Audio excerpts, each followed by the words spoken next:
Good morning, Year 6. How are you? Mr. Nicholson here. So you know what to do by now. Can you pause the video, please, and write today's date and title into your English books? It's Tuesday, the 2nd of March, 2021, and the title for today is Informal Language Features. Okay, I'll see you back on the video in a minute. Okay, welcome back. So before half term, we looked at a lot of formal language. The reason today why we're focusing on informal language features is because when we get back to school next week and we start writing our World War II diary entries, we're going to make sure we write them in an informal style. So it's really important that we look at what informal language is, we look at the difference between formal and informal, and we look at the sort of style behind informal writing and just get to know it a little bit better today. Okay, so let's go through and start the video off. There's three main parts to this lesson this morning. So we've got some warm-up tasks that I'll help you with on the screen that we can do as we go through. And then there are a couple of main tasks that we'd like you to do in your books. The first main task is where you're going to use informal language in a conversation. So I've written a conversation out that is very formal and you're going to change it to informal.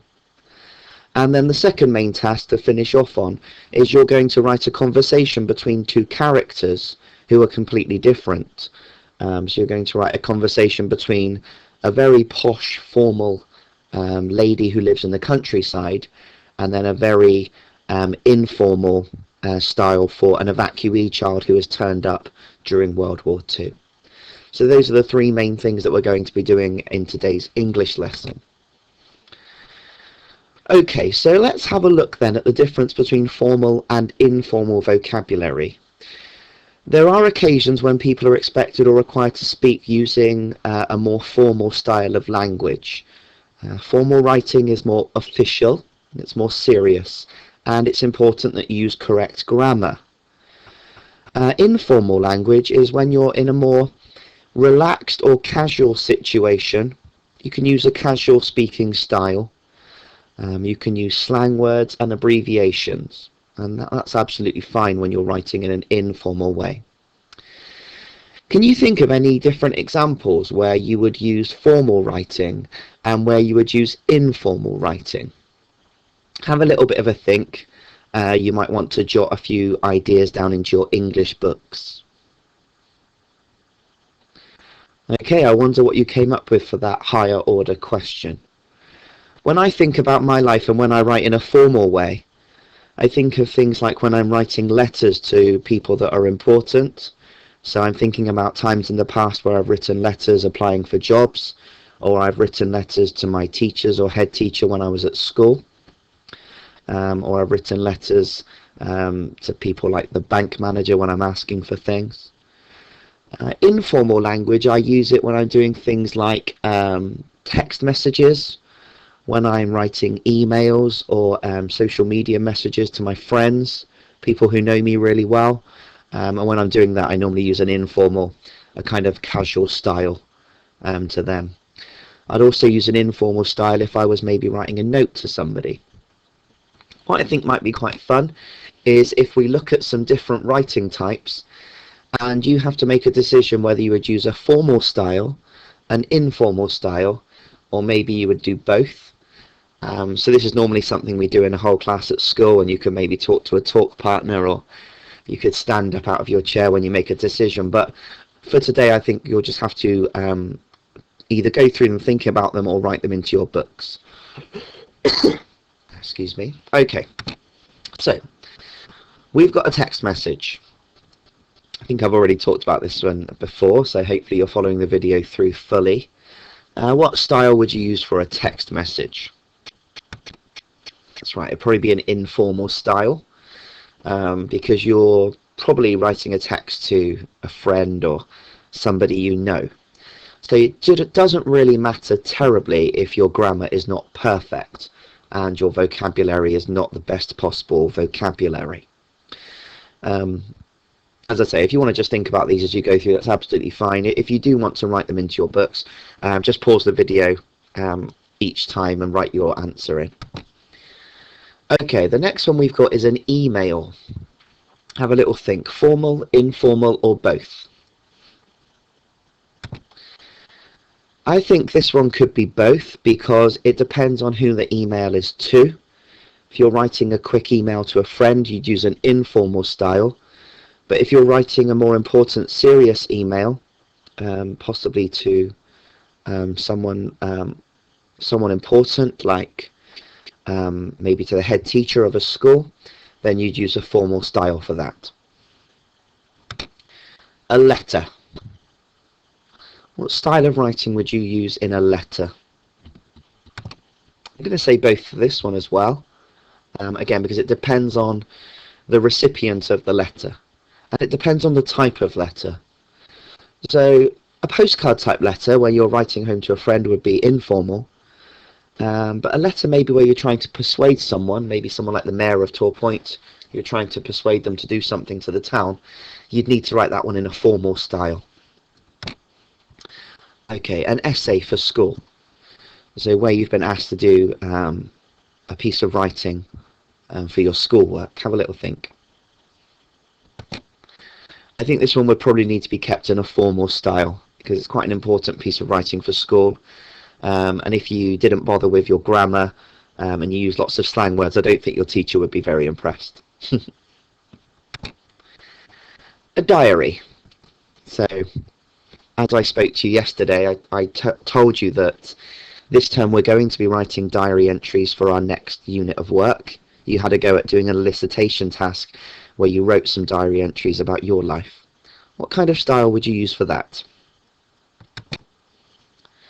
I would say an informal style, because when you're writing in a diary, you're writing to yourself really, because you're just putting your thoughts and feelings down. You're writing to sort of an imaginary friend. Yeah, you're writing your dear diary. Because you're just getting your thoughts, getting your feelings down, it doesn't really matter if you go into an informal style. That would be absolutely fine. Okay, the next one is a report. So you've been asked to write a non-chronological or a chronological report about something, maybe for a non-fiction book. Have a little think. Okay, I'd say this one would be a formal style. So if you were writing a report about, I don't know, Amazon rainforest animals, you would need to keep it formal. Oh, I must have double-clicked there. So the next one come up to. The next one is a story. Have a think. What style would you use for your writing? Again, it would depend really on the type of story and where you are writing your story. Lots of stories at the moment that are quite popular, you know, like your kind of Diary of a Wimpy Kid stories, they're written in a very informal way, whereas other stories are written in a formal way. So there's a real mix out there at the moment, and both of them are great, both styles. An information text. So very similar to a report, this one. So yeah, I would agree. I would say that you'd write an information text in a formal way. Okay, so as you can see, the unit of writing that we're about to do for the rest of the week and when we get back to school is diary, and for that one we're going to use informal writing. So have a look at speech number 1. These are our warm-up tasks now, and you can answer these questions in your English books. We're going to have a read through, and then we're going to decide, is this speech formal or informal? What keywords helped you make your decision? And who do you think the audience could be? Good evening, ladies and gentlemen. I am delighted to welcome you to the 25th Annual Charity Ball. As you are all eminently aware, the funds raised at our previous charity ball events have enabled us to support numerous charitable organisations in their worthwhile endeavours. Pause the video and answer those 3 questions in your English books. Okay. When I was reading it, I kind of naturally read it in a kind of posh voice. I don't know if you noticed. And that's because it was obviously written in a very formal way. So well done if you said formal for that first question. The words that I noticed that helped me were words like ladies and gentlemen, you know, instead of mates or friends. Words like eminently, numerous, endeavours. You know, this vocabulary is very high quality. It's very formal. Really good words, I've got to say. Also, just using the fact that 25th is written as a full word and not the numbers too. That was something else that I spotted. And the audience for this letter, obviously people in the community who are probably quite well off because they have been invited along, and this charity wants to raise lots of money. Okay, let's have a look at the same thing now for speech 2. So again, I want you to have a read through of that speech bubble and make your decisions. Hi, thanks for coming tonight, mate. You know how good our other balls have been. We've raised loads of money and helped lots of different charities. Okay, so very, very similar in terms of the content of the writing to the last one, but this one is definitely informal. This is the style of writing that we're going for this term. The words that helped me decide that it was informal, and I hope you found them too, were words like hi instead of good evening, mate instead of ladies and gentlemen, words like good, loads of, and lots of instead of many. And also you might notice here we've got the word we've, which is a contraction word for we have. And you normally only use contractions when you're writing in an informal way. And when we get into our World War II diaries, we're going to use lots of clever contractions. Similar audience, obviously they want people to come along. They're thanking people for coming along to their ball and raising money. Maybe this audience is not quite as posh or as rich as the first speech. Okay, so we've done our warm-up tasks for today.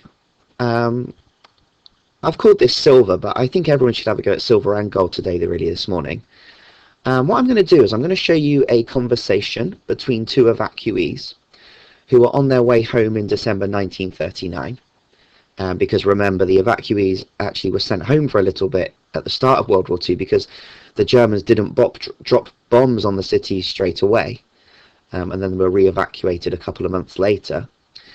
And you'll notice that the conversation is very posh, it's very formal, and I want you to write the conversation out again. So the same conversation in terms of what's being said, but I want you to make it much more informal. So here is the text. So it's a conversation between Samantha and Tom. How was your stay in the country, dear? I've had a marvellous time, thank you. I have learnt so many new things. How was your stay? Was it comfortable? Well, let's just say that it did not meet my expectations. Oh heavens, why ever not? I am afraid my host family were terribly poor, and because of that we did not eat very well. My host mother was awfully discourteous towards us due to us being evacuees. Come on, chin up, old girl. Put a brave face on it. At least we are going home now, back to civilised London. Thank you ever so much for trying. However, it really has been a harrowing experience for us. I'm not really sure how I will ever get over it. They're very posh, these children. They're very well off. You can see them going to maybe one of those schools where you have to pay your fees. Okay, keep this one on the screen. As you can see from probably the way I was talking and from the types of words they're using, Samantha and Tom are quite posh. They're quite well-to-do. They're using phrases like "oh heavens" and "my host mother was awfully discourteous." But it's not the normal way that evacuees spoke to each other. Most of the evacuee children were from the East End of London and from the middle of big cities, and they weren't rich and they did not speak this way. So you can keep the names Samantha and Tom, but I want you to completely change the conversation, change the conversation style. Don't use words like awfully discourteous and comfortable and oh heavens and harrowing. And imagine those two children being poor, inner city evacuees. Write that conversation out as an informal conversation between two children. Okay, so completely change the style of writing from formal to informal. Spend about 15 minutes on that task, and then when you're finished, come back to the video and I'll explain what you're going to do next. Okay, welcome back. I'm sure that you did some great writing there when you were writing your informal conversation between Samantha and Tom. Your final task for today, now that we've talked about the styles, we've done some warm-up work and task one, is to write a conversation between an evacuee from the city who uses informal language and a posh lady from the countryside who is their host. So, whereas before you made it so that Tom and Samantha were both writing in an informal way, both speaking in an informal way, this time we have to see a contrast, we have to see a difference between the two people. So they're talking to each other. So imagine that you've just arrived and you're settling in, and then the posh lady for the countryside is maybe talking about your appearance or showing you her home, explaining to you what you will eat, talking about the rules in her house, where you'll be going to school and what chores, what jobs you'll be doing around the house. And when that posh lady from the country, maybe she's got like a really nice manor house or a stately home, when she's speaking, she uses really formal posh language. But the evacuee, when he's talking back to her, or maybe he's answering her questions, he would be speaking in a really informal way, using lots of things we've been talking about earlier. So lots of the slang words, lots of abbreviations, lots of contractions. Whereas the posh lady would definitely not be using things like slang words, abbreviations, and contractions. So when you send a photo of this task into your teachers later on Teams, your teachers are going to be really looking for the difference, and it should be really obvious, the complete contrast from when the lady from the countryside is talking and when the evacuee is talking. There should be a real difference in styles. So this time for task 2, you've got to have a go at writing in 2 different ways, even though you're just writing one conversation. Okay? Okay, Year 6, so that's it for this morning. I would say I would spend about 15 to 20 minutes on that task as well. I've already mentioned, send some photos into your teachers so we can have a look at what you're doing and that you've been following all the tasks correctly. And you'll hear from me again on Thursday, because Wednesday tomorrow, so we have a science lesson instead on a Wednesday morning, and I'll speak to you again on Thursday. Enjoy the rest of your day. All the best. Goodbye.